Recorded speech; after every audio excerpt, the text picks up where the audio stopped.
How to fix Facebook long videos not showing problem. So if you're facing a problem with long video missing and only showing reels on your Facebook, then what you need to do is just watch this video. If your videos are missing, then it usually means that your video tab is not properly set up or has been hidden in your account settings.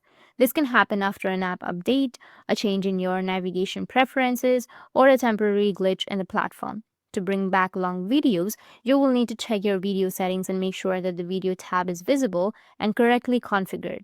First, you need to open up your Facebook application on your mobile device and make sure that you are logged into your account. Now, tap on your profile, which will be on the bottom right, and then go with the menu, which will be on the top right of your screen, which is the settings and privacy. Or you can go with the gear-shaped icon, which will take you to the settings. Now, once you're on your settings, you can just simply scroll down and you'll find an option of tab bar. You need to tap on the tab bar, tap on it.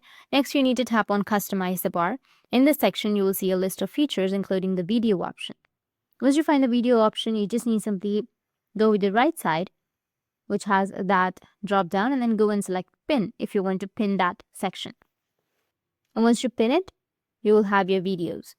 But if you don't have video and if you have reels option right here, then it means that you've updated your Facebook, and with the newest update, you don't have long videos. You just have the reels option. So that's it. And if you have any questions, feel free to comment below. Thanks for watching.